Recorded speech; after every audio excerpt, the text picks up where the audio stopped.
안녕하세요. 명절이 다가오기 시작하면 며느리들은 머리가 슬슬 아파오기 마련이죠. 저도 매 명절을 힘들게 보냈던 게 생각나네요. 하지만 지금은 아주 편하게 명절을 보내고 있죠. 그 짜증나는 명절에서 어떻게 벗어났는지 알려드릴게요. 저는 평범한 회사원으로 자영업에 종사하는 남편과 만나 가정을 꾸렸어요.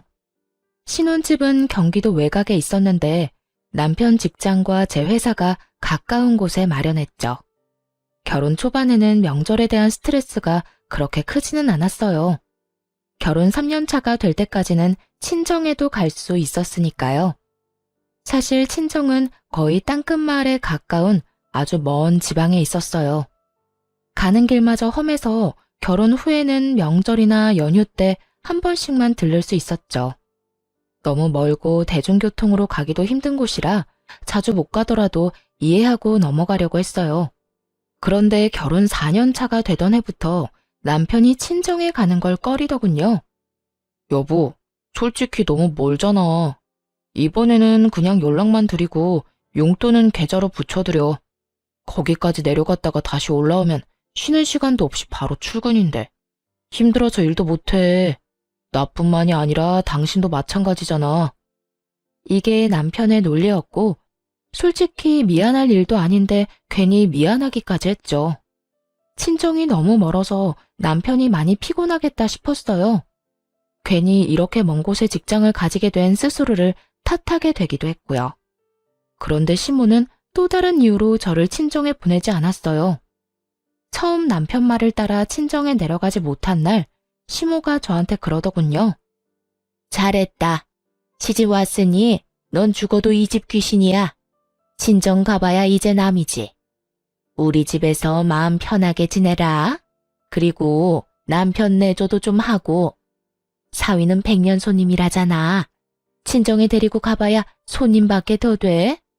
너는 우리 집 가족이지만 거기서 우리 아들은 손님이라는 거 잘 기억하고. 요즘 세상에 장인 장모에게 잘하는 애교 많은 사위도 얼마나 많은데요.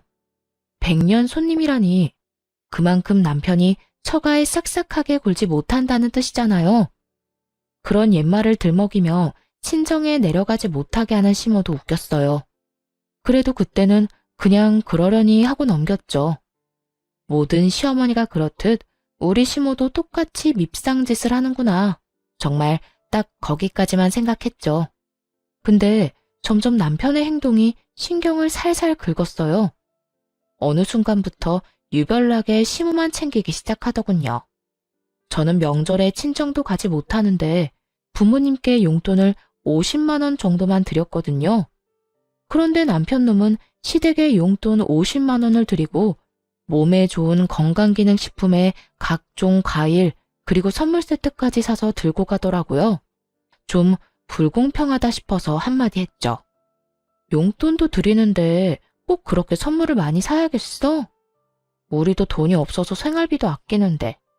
아무리 그래도 그렇지 이렇게 많이 쓰는 건 좀 아닌 것 같아. 부모님한테 쓰는 거잖아.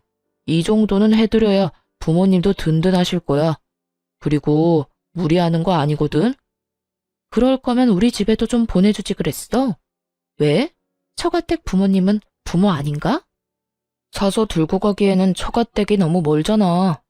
나중에 하나 보내드릴게.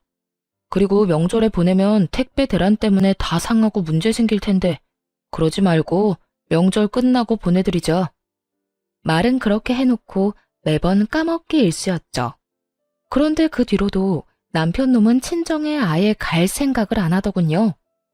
어쩌다 한두 번이야 이해하고 넘어갈 수 있었지만 2해, 3해를 넘어가니 솔직히 짜증이 났어요. 이번에는 친정에 내려가야 한다고 말하면 남편 놈이 항상 이렇게 말하는 거예요. 장인어른이랑 장모님이 우리가 내려가는 걸 좋아하시겠어? 얼굴 잠깐 보고 다시 올라가야 하는데. 부모님들은 우리 불편한 거 안 좋아하셔. 불편하게 왔다 갔다 하는 걸 걱정하시고. 그리고 내 생각은 안 해. 내내 운전은 나만 할 텐데 장장 6시간을 운전대 붙잡고 있다고 생각해봐. 그게 인간이 할 짓이야? 그럼 내가 운전하면 되지. 어떻게 2년이 넘도록 친정을 한 번도 안 갈 수가 있어? 그럼 혼자라도 내려갔다 오게 차라도 사줘. 장롱 면허 10년째인 너한테 차를 어떻게 맡겨? 그리고 혼자 절대 못 보내. 당신 혼자 내려가 봐. 장모님이 나한테 전화하셔서 무슨 일 있냐고 하실 거 아니야? 넌 부모님 걱정하게 만들고 싶어? 그럼 어쩌라고. 우리 친정에는 평생 안 갈 생각이야? 누가 평생 안 간대? 시간 나면 가는 거고. 이번만 날인 것도 아니잖아. 좀 기다려봐. 때 되면 다 갈 거라니까. 아휴, 한 대 탁 때려주고 싶을 정도로 얄미운 남편 때문에 속이 문드러졌어요. 그런데 이런 제 속을 더 파사삭 부서뜨리는 존재가 하나 더 있었어요. 바로 손 아래 신우였죠. 신우는 시댁과 먼 곳에 살았는데 어떻게 된 건지 명절 낮이면 도착하더라고요. 우리 부부보다 2년 늦게 결혼했는데 결혼 후 쭉 명절 당일 낮에 자기 친정에 오는 신우가 정말 얄밉기 짝이 없었죠. 왜냐면 시댁이 신우한테는 친정이니까 완전히 주인처럼 행세하곤 했거든요. 찬물 좀 내와라. 식사가 형편이 없다. 도대체 언니는 시댁 와서 하는 게 뭐냐. 저한테 이런 평가질이나 하고 말이죠. 함께 있기 너무나 힘든 존재가 바로 신우였죠. 그런데 시모가 저한테는 친정에 가지 말라고 해놓고선 신우에게는 빨리 오라며 맛있는 거 많이 해놨다고 전화하는 걸 듣게 됐어요. 순간 짜증이 확 치밀어 올랐죠. 아무리 그래도 그렇지 며느리는 친정에 안 보내주면서 딸더러 빨리 오라고 하다니 듣는 며느리 기분이 좋을 리가 없잖아요. 도저히 참을 수가 없어서 신우에게 명절 전날 전화를 했죠. 아가씨, 이번 명절에는 본가 오지 말고 아가씨 시댁에서 시간 보내세요. 올 필요 없을 것 같아요. 아니, 새언니가 왜 나한테 집에 오라 마라 해요? 우리 부모님 집인데 왜 언니가 나를 못 오게 하냐고요. 참나 기가 막혀서. 지금 이게 뭐 하는 짓이에요? 우리 엄마도 새언니 이러는 거 알아요? 어머님은 모르시는데 아마 제 의견에 동의하실걸요? 지금 뭘 모르는 것 같은데 어머님은 아가씨가 집에 오는 거 싫어하세요. 그러면서 평소 시모의 지론을 신우에게 말해줬어요. 며느리는 친정에 자주 가면 안 된다는 그 지론 말이죠. 할 말이 없어 열받았는지 신우가 전화를 뚝 끊더군요. 그리고는 바로 시모에게 전화를 했나 봐요. 명절 전날이라 시댁에 함께 있었는데 옆에 있던 시모가 전화를 받더군요. 그래, 딸. 왜 전화했어? 엄마, 새언니가 나더러 집에 오지 말래. 엄마가 나 집에 오는 거 싫다고 했어? 뭐? 내가 왜 그런 소리를 해? 얘, 너 도대체 우리 딸한테 무슨 소리 한 거야? 왜 오지 말라고 한 거니? 시모가 화들짝 놀라서는 저한테 화를 내며 묻더라고요. 그래서 아무 생각 없는 척 시모에게 태연스레 말했죠. 어머님이 저한테 말씀하셨잖아요. 며느리가 친정 자주 가는 거 보기 싫다고요. 죽어서도 이 집 귀신인데 친정 가면 뭐 하냐고. 그러니까 저도 몇 년째 친정에 안 보내고 있으시잖아요. 안 그래요? 항상 그렇게 말씀하시길래 아가씨한테도 어머님 생각 말해드렸어요. 어머님은 며느리가 친정 가는 거 싫어한다고. 아가씨도 며느리인데 이 집에 오지 말아야 하는 거 아닌가요? 그 이야기를 듣던 시모는 순간 벙찐 모양이었어요. 다 자기가 한 말이었으니까요. 그걸 신우에게 대입해서 그대로 돌려줄 줄은 생각도 못했나 봐요. 그때 신우가 전화로 그러더군요. 이 언니 웃기네. 어떻게 며느리랑 딸이 똑같아요. 당연히 다르지. 똑같죠, 남의 며느리인 건. 근데 다른 게 있긴 해요. 아가씨랑 저랑은 시어머니가 다르잖아요. 아가씨는 상식적이고 친절하고 좋은 시어머니 만났나 보네요. 추석 당일 아침에 밥만 먹이고 바로 친정에 보내주는 거 보면. 근데 저는 다르거든요. 지금 몇 년째 친정을 못 가는 건지 모르겠어요. 가고 싶다고 해도 참으라고만 하고 가서 좋을 거 없다고만 하시는데 남의 집안 며느리 된 딸은 어찌나 집으로 부르시는지. 이래서 사람을 잘 만나야 하나 봐요. 이렇게 말하자 이번에는 신우가 아무 말도 못하더군요. 더 말해봐야 자기 엄마 얼굴에 침 뱉는 꼴만 되니까요. 게다가 내일 있을 명절 잔치를 위해 시댁 친인척들이 다 모인 자리여서 그런 말을 떠들어대니 친척들도 불편한 기색을 내비치더군요. 남의 집안일이라 대다수가 못 들은 척하는 것 같았어요. 그리고 그분들도 알게 된 거죠. 이 집 식구들이 명절에도 며느리를 친정에 안 보내준다는 걸요. 졸지의 시모는 속 좁고 며느리 생각 안 하는 못된 시어머니가 되어버렸어요. 그게 분했는지 저를 한껏 째려보더라고요. 그때 남편이 제 팔을 붙잡으며 밖으로 끌고 나갔어요. 당신 왜 이래? 왜 이런 좋은 날 기분 나쁜 소리를 하냐고. 내가 나중에 처가 때 가준다고 말했잖아, 때 되면. 그때가 대체 언젠데? 벌써 2년 동안 친정을 한 번도 못 갔어. 친정이 해외야? 제주도야? 울릉도, 독도야? 섬도 아닌 대한민국 내륙인데 왜 못 가? 처음에는 당신 피곤하다고 해서 나도 이해했어. 근데 계속 안 가겠다는 건 의도가 뻔하잖아.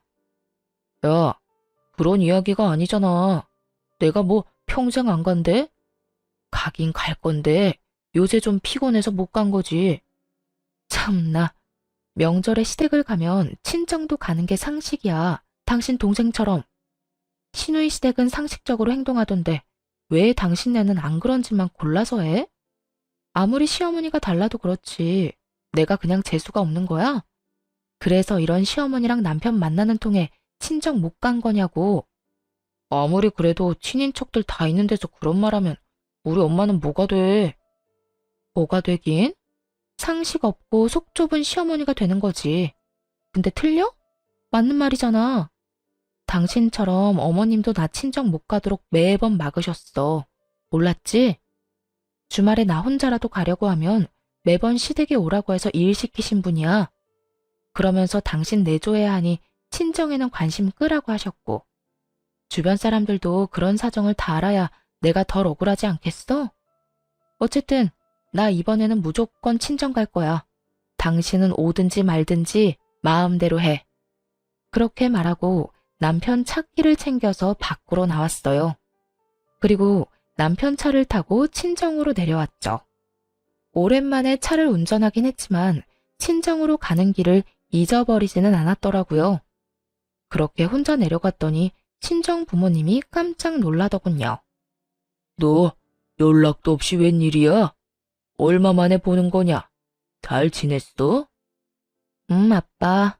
잘 지냈어. 근데 우리 사위는 왜 너 혼자 내려왔어? 아, 그 사람은 시댁에 있지.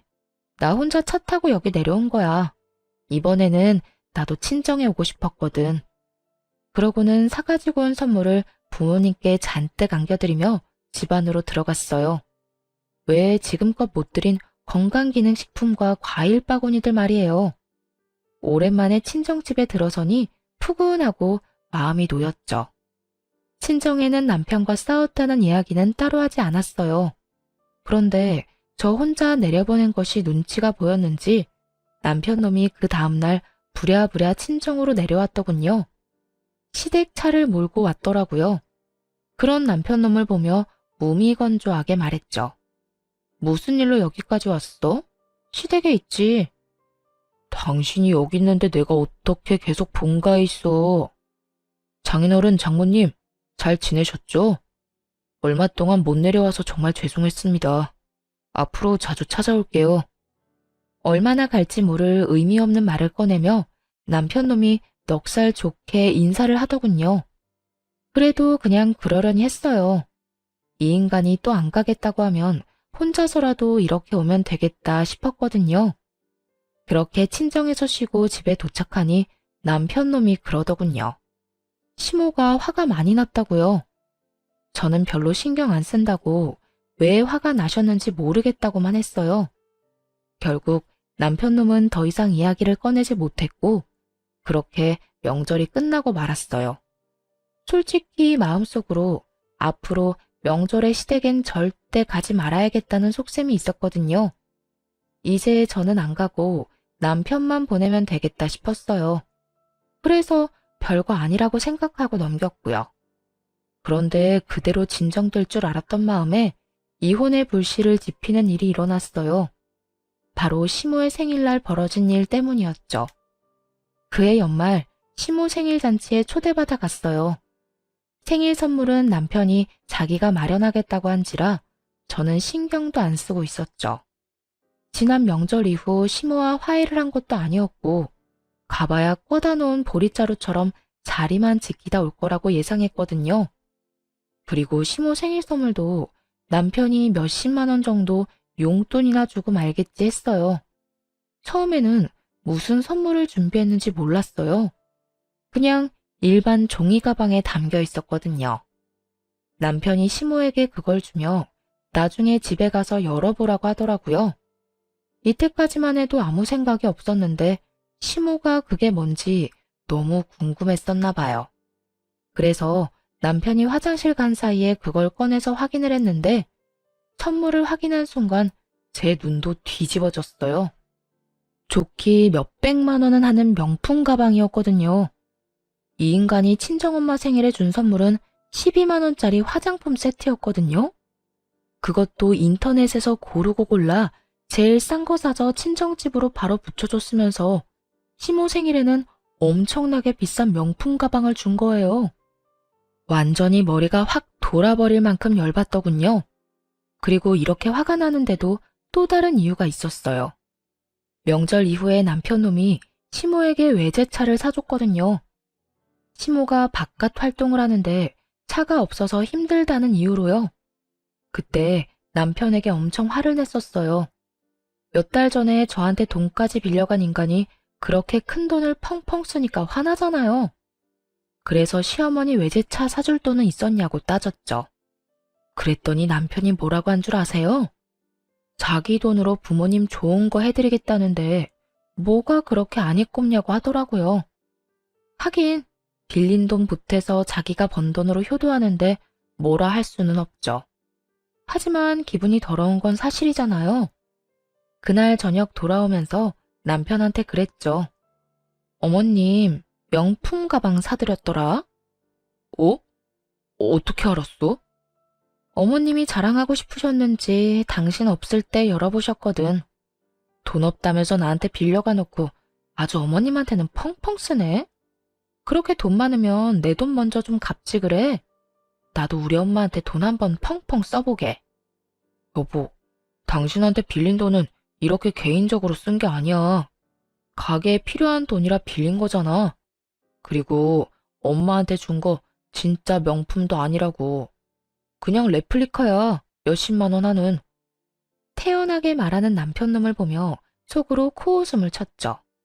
그게 레플리카인지 진짜인지 구분을 못하겠냐고요. 마침 일하는 회사에 명품 가방 수집에 진심인 동료가 있었는데 저도 그 친구 덕에 짝퉁이랑 진짜는 구분을 참 잘하거든요. 그 비싼 걸 싼값에 샀다고 거짓말하는 남편을 보니 정말 괘씸하더라고요. 그래서 몰래 한 가지를 계획했어요. 시모가 연말에 우리 집에서 며칠 지내고 싶다고 했거든요. 남편놈이 그렇게 하라고 해서 시모가 오기로 했는데 저는 쏙 빠지려고 준비했어요. 그래서 시모가 온다는 날 전날부터 시모가 가는 그 다음 날까지 연차를 썼고 그대로 친정으로 피난을 가버렸죠. 집에 왔다가 제가 없어진 걸 눈치챘는지 시모가 급히 전화를 하더군요. 전화를 받았더니 바로 막말을 쏟아냈어요. 넌 도대체 어떻게 된 애가 내가 온다고 했는데 집을 비워? 이래가지고 밥은 어떻게 먹니? 너 평소에도 이렇게 자주 집에 안 들어오니? 우리 아들 밥은 먹이고 회사 다니는 거야? 이래서 집안에 사람을 잘 들여야 하는 법인데 어떻게 이런 게 우리 집에 들어와서 내 속을 썩이는지. 당신 지금 어디야? 어딜 가면 간다고 이야기는 하고 가야지. 나 지금 친정 내려가는 길이야. 어머님은 내일 오신다더니 하루 빨리 오셨네. 나도 급한 볼일이 있어서 내려가는 거니까 당신이 어머님 좀 잘 보살펴 드려. 당신 어머니잖아. 친정? 갑자기 친정에는 왜 가는데? 그것도 혼자서? 무슨 일 있어? 누가 불러서 가는 거야? 무슨 일인데 말 좀 해봐. 남이사, 누가 불러서 가든 그냥 가든 당신이 뭔 상관이야? 결혼하고 지내면서 처가댁에는 전혀 관심 없었던 사람이 지금처럼 앞으로도 관심 끄고 살아. 여보, 잠깐만. 전화 끊지 말고. 다급하게 말하는 남편의 목소리를 뒤로하고 전화를 뚝 끊어버렸어요. 자기들끼리 집에서 지지고 볶든 제 알바가 아니었죠. 그런데 좀 이상하긴 하더라고요.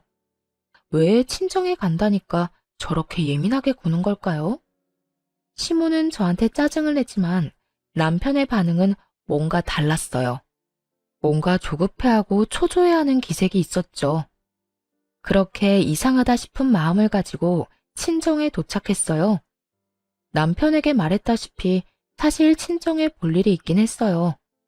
얼마 전에 시골 삼촌이 돌아가셨거든요. 그 삼촌은 원래 도시에서 살았는데 할아버지께서 시골로 내려와 농사 짓는 자식에게 유산을 다 물려주겠다고 했거든요. 가족도 없이 혼자 지내던 삼촌은 할아버지 뒤를 이어 시골에서 농사를 짓게 됐죠. 그런데 그분이 돌아가신 거예요. 결혼도 안 하고 자식도 없는 분이라 형제인 아버지께 이제 그 유산이 상속됐어요. 아버지는 제게 그 땅이랑 유산을 다 물려주겠다고 하셨어요. 결혼 전에 엄마께 골수 이식을 해드렸는데 딸이지만 그 일이 참 고마워서 이번에 받은 유산을 다 주겠다고요. 그래서 이번에 아버지랑 이 재산을 어떻게 할까 의논할 겸 친정에 간 거였죠. 그런데 집에 도착해서 삼촌 재산에 대해 이야기하는데 아버지가 살짝 제 눈치를 보더니 이렇게 말씀하더군요. 그런데 남편 사업이 아직도 많이 힘들어? 아빠는 네가 이 재산 어디다 쓰든 상관 안 할 테니까 네 남편이 힘들다고 하면 이거 팔아서 돈 마련해. 너야 월급쟁이라서 돈 걱정 많이 안 하겠지만 자영업 하는 사람은 또 다르잖아. 처가에 돈 빌리는 게 참 어려운 일인데 따라와서 부탁까지 할 정도면 많이 안 좋다는 이야기잖아. 불경기에는 장사가 잘 안 돼서 적자도 많이 날 텐데. 그럴 때 너한테까지 부담이 가지 않게 평소에 투자를 좀 해주면. 잠깐만, 아빠. 그게 무슨 소리야? 남편이 아빠한테 돈 빌리러 왔다고? 너 몰랐어? 나는 너도 알고 있는 줄 알았는데. 아니, 언제? 얼마를 빌려갔는데? 3달 전쯤에 와서 가게가 힘든데 너까지 힘들어한다고 혹시 돈 좀 빌릴 수 있냐고 해서 빌려줬지. 6천만 원 정도. 아버지의 이야기를 듣자마자 재빨리 머리를 굴렸어요. 3개월 전쯤에 무슨 일이 있었나 하고 말이죠. 그리고 나온 결론에 정말 경악하고야 말았어요. 3개월 전에 남편놈이 시모에게 외제차를 사줬었거든요. 이 정신 나간 놈이 아빠를 속이고 돈 빌려다가 시모 외제차를 사준 거예요. 아마 그 명품 가방도 아버지가 빌려준 돈을 보태 마련했겠죠.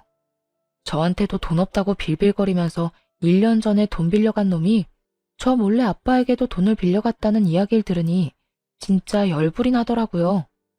이제야 남편놈의 이상한 반응이 이해되기 시작했어요. 이 나쁜 놈이 저 몰래 친정 아빠한테 돈 빌린 걸 들킬까봐 친정에 간다고 할 때마다 그렇게 예민하게 군 거였어요. 와, 있는 도끼에 발등 찍힌다는 말이 있긴 하지만 이렇게 호되게 찍힐 줄이야. 정말 상상도 못했거든요. 그저 귀찮아서 친정에 안 내려가는 것이라 생각했는데 그게 아니라 이런 미친 짓을 저 몰래 하고 있었다니. 화가 치밀어 올라 계획보다 더 빨리 일을 마무리하고 집으로 향했어요. 친정에 있는 내내 남편에게서 전화가 왔는데 모조리 씹어버렸더니 나중에는 문자까지 보내오더군요. 어디냐, 언제 오냐, 내가 내려갈까 하고 말이죠. 그래서 답장을 딱 하나 보냈어요. 지금 올라간다 라고요. 그렇게 집에 도착했더니 시모는 없고 남편 혼자 있더군요.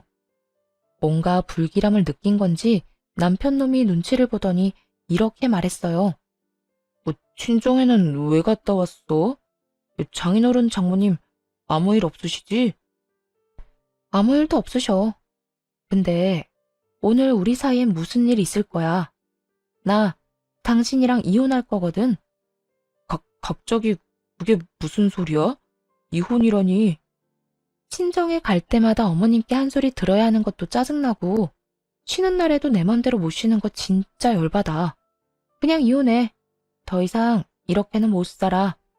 일부러 돈 관련해서는 입도 벙긋 안 했어요. 남편 놈이 대체 언제 이야기할까 궁금했거든요.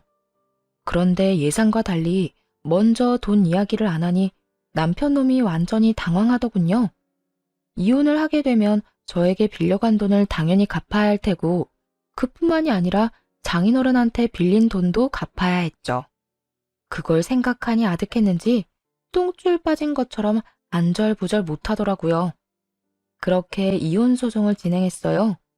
물론 남편은 절대 안 된다고 했는데 그냥 비웃어줬죠. 이혼이 자기 혼자 안 하겠다고 안 할 수 있는 게 아니잖아요. 그런데 이혼 소식을 어떻게 전해 들었는지 시모가 전화를 했어요. 네가 이혼하자고 했다며? 니깎게 뭔데 우리 아들한테 이혼하자는 거야? 걔가 뭐 잘못한 게 있는데? 나도 그렇고 아들도 그렇고 우리는 떳떳해.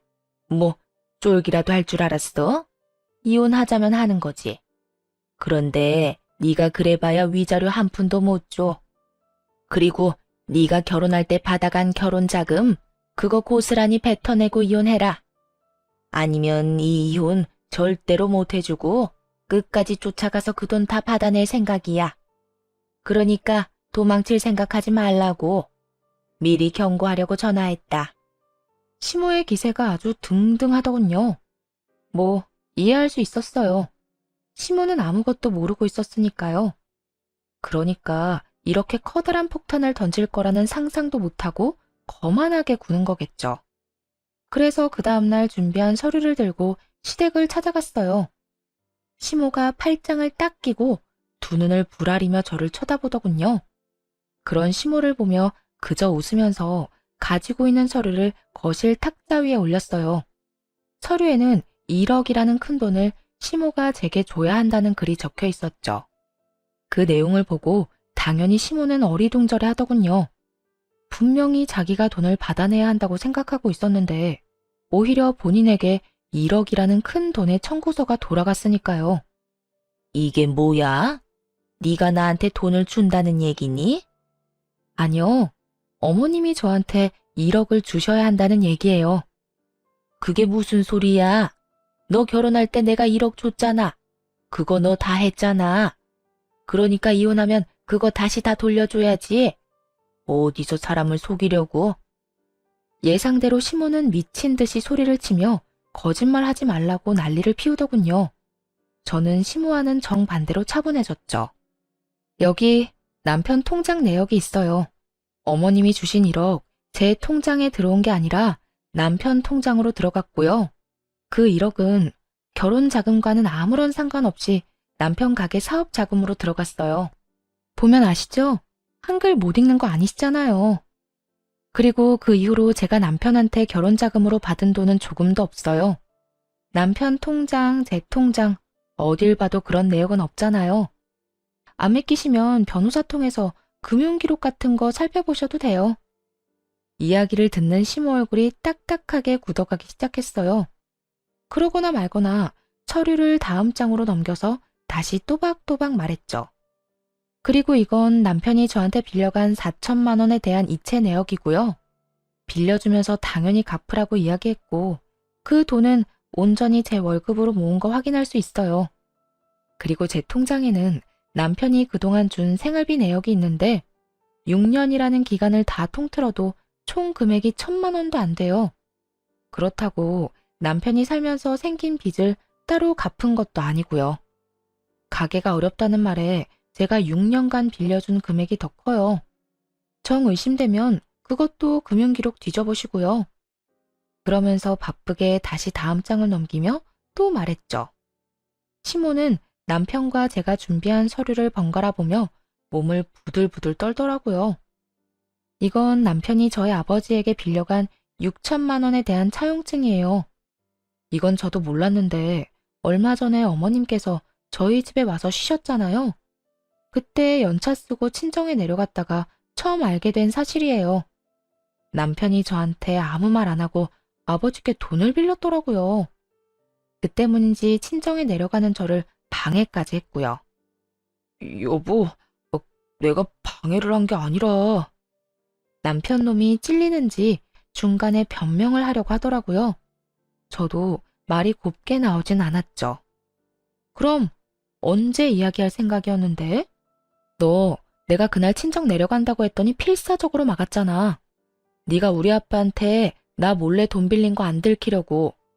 게다가 빌려놓고 갚을 생각은 안 하고 펑펑 쓰기만 해? 그걸 어디다 썼는지 내가 모를 줄 알아? 이 가증스러운 쓰레기 같은 인간아. 밥벌레 같은 새끼. 감히 우리 아빠가 피땀 흘려 번 돈으로? 한동안 남편을 욕해주며 째려보다가 시모에게로 고개를 돌렸어요. 시모는 여전히 서류를 붙잡고 못 믿겠다는 듯 바라볼 뿐이었죠. 그러니까 결국 어머님께 드리고 싶은 이야기는 결혼 자금으로 주신 1억 중 제가 쓴 건 없으니 남편한테 받으시라는 말이에요. 또 이 1억은 원래 남편한테 받아야 하는데 남편이 한 푼도 없다고 해서 어머님께 말씀드리는 거예요. 아니, 이걸 왜 내가 갚아? 아들이 빌렸다면서 그러면 아들이 줘야지. 그리고 우리 아들이 왜 돈이 없어? 너희 집이 있잖아. 팔면 돈 나올 텐데 그걸로 마련하면 되지. 그 말을 듣고 조용히 다시 서류를 한 장 더 넘겼어요. 그 집은 저랑 제 친정 부모님이 돈을 모아서 산 집이고요. 그 집에 남편의 지분은 조금도 없어요. 그렇기 때문에 팔 수가 없네요. 전 팔 생각이 없으니까요. 그리고 남편이 빌려간 그 돈이 어디에 들어갔는지 제가 다 알고 있거든요. 어머님이 받으신 외제차 그리고 명품 가방. 그것들 다 남편이 저랑 친정아버지한테 돈 빌려서 사드린 거예요. 그러니까 남편 대신 어머님이 그거 팔아서라도 갚아주셔야죠. 그러자 남편 얼굴이 일그러지더군요. 제가 남편의 상황을 모르길 바랬던 것 같았어요. 이런 돈 이야기 없이 이혼하자고 했을 때 혹시 진짜 모르나 하고 기대했겠죠? 그런 기대를 마지막 순간에 철저히 무너뜨려주는 게 진짜 복수고요. 남편에게 백날 돈 갚으라고 말해봐야 타격감 제로일 테고 이렇게 가족 앞에서 이야기해야 수치심과 두려움이 배가 될 테니까요. 아들아, 저 말이 진짜야? 다 참말이냐고. 너 나한테는 그 집이 다 네 거라며. 거기다 결혼자금 1억도 다 집 사는데 썼다며. 근데 뭐? 빚이 1억? 너 도대체 뭐 하고 다닌 거야? 엄마, 제가 차 사드렸잖아요. 사람 혼이 빠지도록 무조건 비싼 차 사달라고 한 사람이 누군데요? 안 될 것 같다고 했을 때 엄마가 뭐라고 했는지 기억 안 나요? 돈 빌려서라도 사주는 게 자식된 도리라면서요. 그래서 장인어른한테 빌려다 외제차 해드렸잖아요. 남편 놈이 도리어 화를 내며 말하자 시모는 충격을 이기지 못했어요. 너 그걸 말이라고? 아이고 머리야. 아이고. 시모가 머리를 부여잡고는 못 쓰러질 듯 휘청거리더군요. 그러다 소파 위로 풀썩 주저앉았어요. 그리고 잠시 후 처음과는 전혀 다르게 차분해진 목소리로 슬쩍 말하더군요. 예, 나는 이런 사정 같은 거 아무것도 몰랐어. 우리 아들이 이런 짓을 했을 줄은. 이건 정말 큰 문제야. 그냥 넘어갈 순 없지. 그런데 이렇게 이혼해서는 안 돼. 차라리 같이 살면서 갚게 하는 게 낫지 않겠니?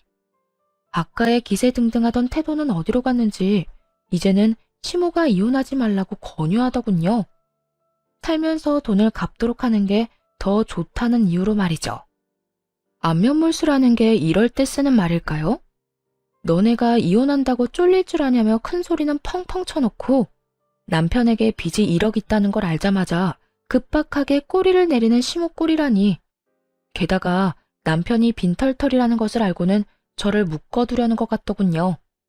이미 시모와 남편이 어떤 사람들인지 다 아는데 그게 가능할 리가 없잖아요.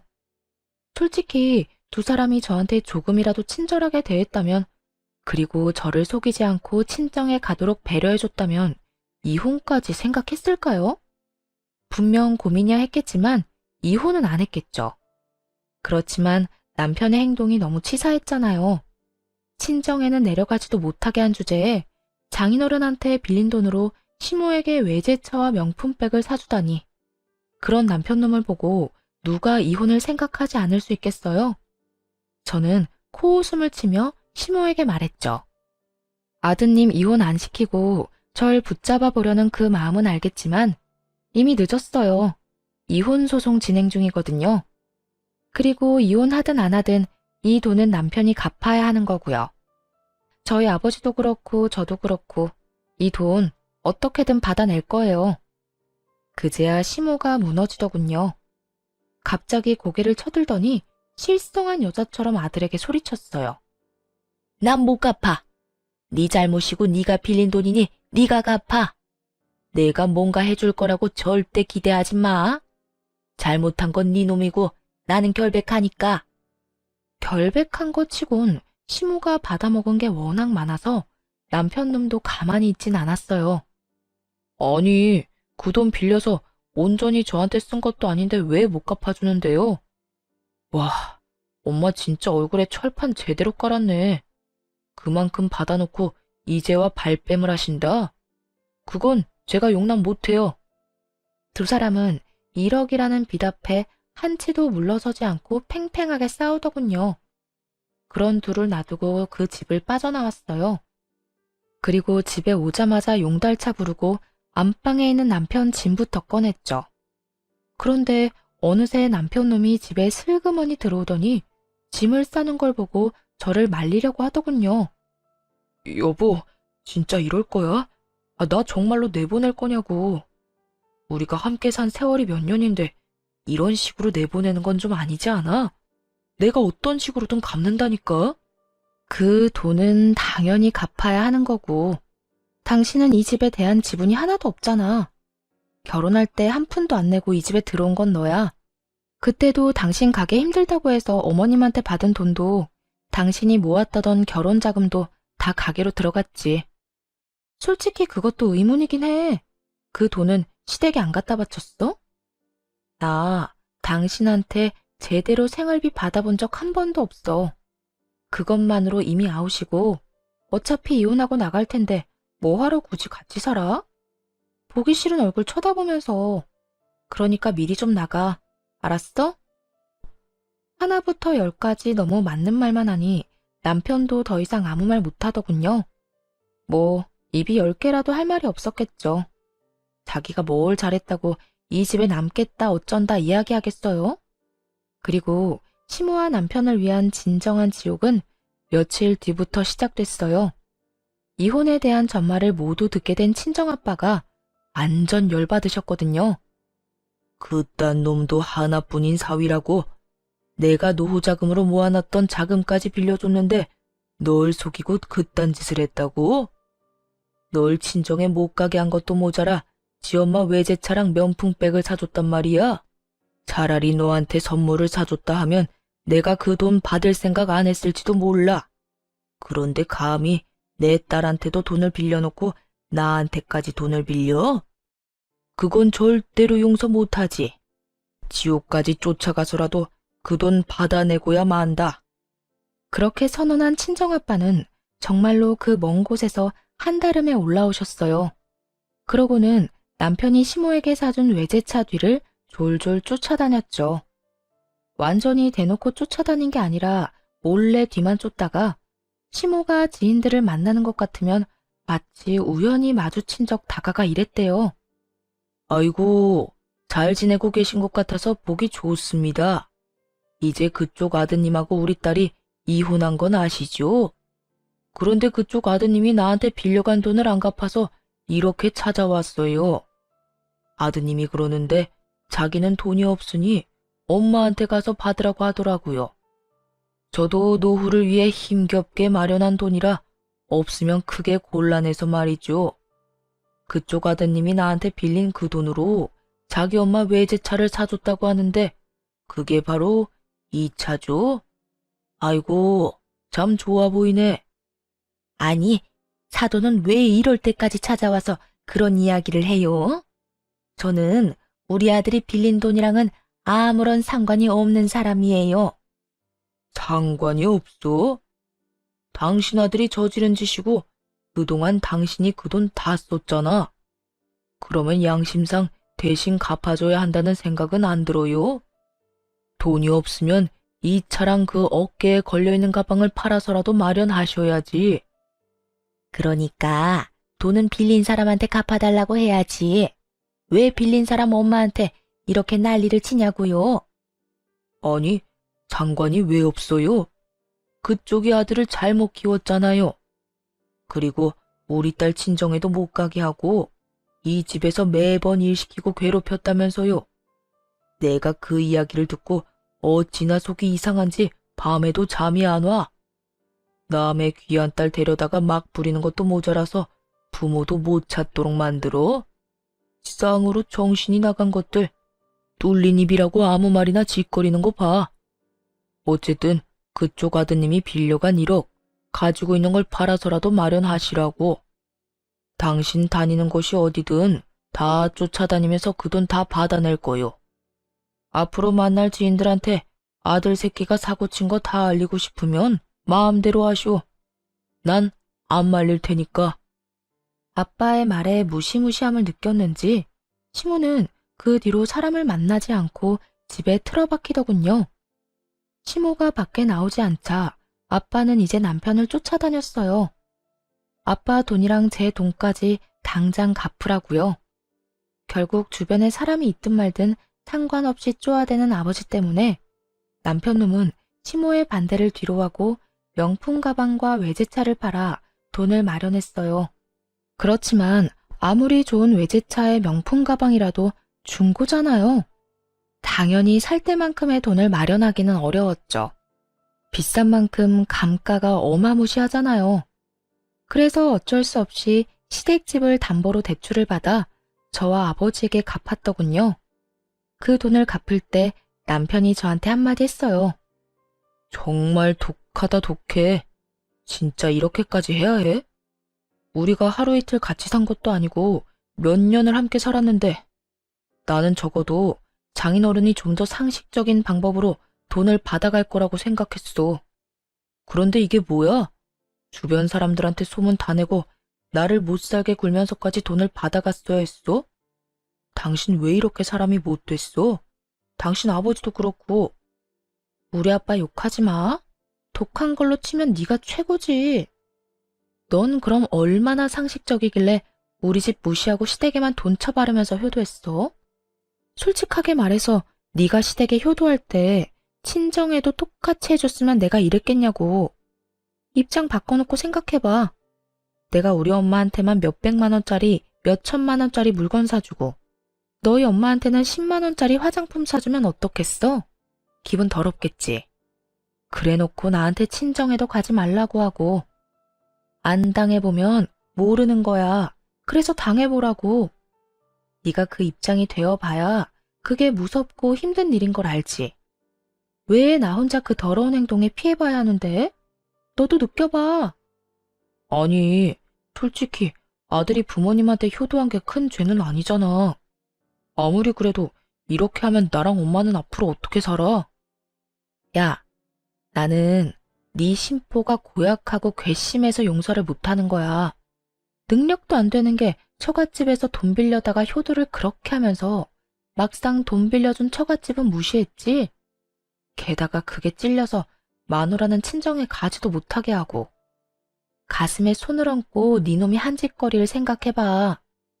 결국 이혼도 돈을 받아내는 것도 완벽하게 해결됐어요. 그렇게 전 남편과는 더 이상 만날 필요가 없어졌죠.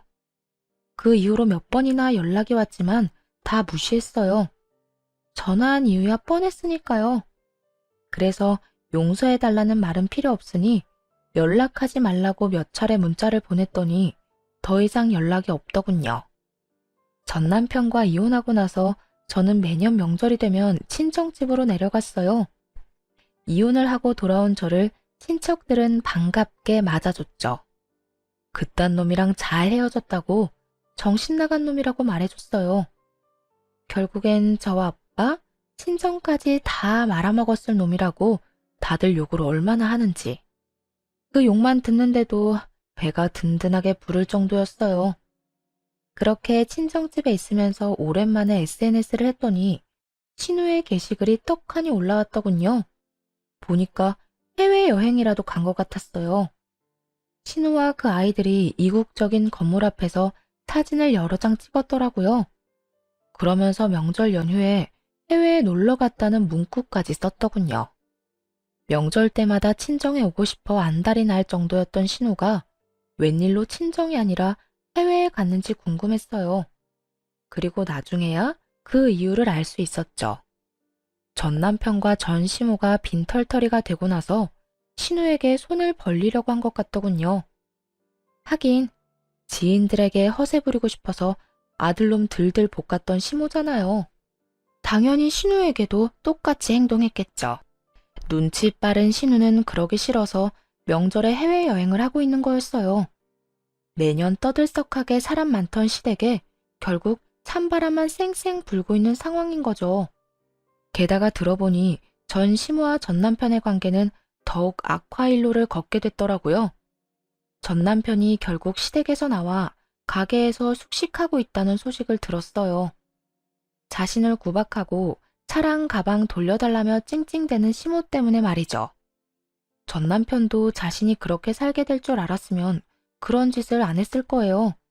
한치 앞도 못 보고 안일하게 생각한 결과가 겨우 그거라니. 그렇다고 다시 걷어줄 건 아니지만요. 시모도 초라하기는 마찬가지였죠. 아들 하나 믿고 소소하게 며느리 괴롭히며 사치나 부리며 살더니 결국 그 돈들이 사돈집에서 나온 거라는 걸 알고서는 완전히 무너져 버렸잖아요. 자기 욕심 때문에 자식이 저 지경이 된 건 눈에도 안 들어오고 그저 자기한테 줬던 걸 뺏었다는 생각만으로 자식을 모질게 대하니 전 남편도 그런 전 시모에게 정이 다 떨어졌겠죠. 결국 시모는 이제 명절을 아주 조용하고 조촐하게만 보내게 됐고 나날이 아들, 딸의 지원도 끊겨 근근히 살아가고 있다고 하더군요. 뿌린 대로 거둔 꼴이 참 웃겼죠. 이렇게 저는 그 지옥 같은 시댁의 명절에서 벗어날 수 있었어요. 이혼한 걸 절대 후회하지 않아요. 더러운 꼴 보기 전에 떠나는 것도 좋은 방법일 수 있답니다. 긴 글 읽어주셔서 감사해요. 좋은